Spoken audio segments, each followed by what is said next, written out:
Evet, onu duydum. Yani bir de şey var, Çerkez Ethem var. Çok iyi hatırlayabildiğim aslında.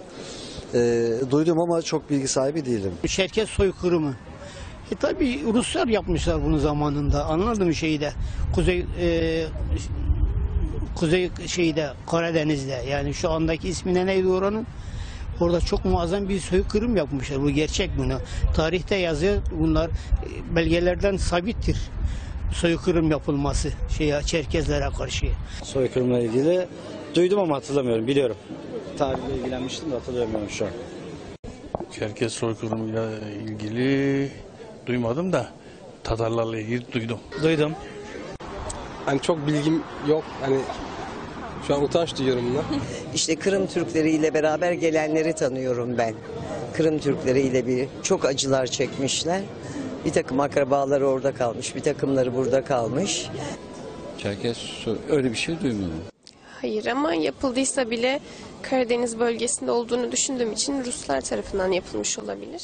Ya olmuştur. İnsanlar birbirini hep katletti tarih boyunca. Mutlaka olmuştur. Hayır. Pek fazla derin bilmiyorum ama soykırımın olduğunu biliyorum yani. Hayır, duymadım. Hayır, Ermeni duydum. Yalnız Çerkez duymadım. Bu Rusya'dan olmuştu galiba. Stalin döneminde sanırım.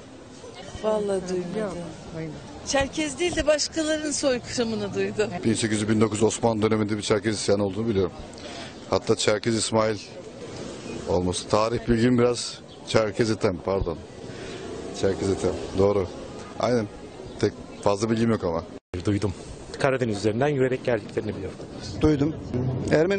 Ermenilerin mi yapmış olabilir sanırım, emin değilim açıkçası. Herhangi bir fikrim yok. Duydum tabii, duymam olur mu? Duydum ama bir bilgim yok. Duydum. Burada Yatsay Lisesi'nin önünde birkaç defa gösteri yapmışlardı. Çerkezlere uygulanan zulüm olduğunu biliyorum. O halkın orada yok edilmeye çalışıldığını biliyorum. Tıpkı diğer ülkelerde azınlıklar üzerine uygulanan baskılarda olduğu gibi.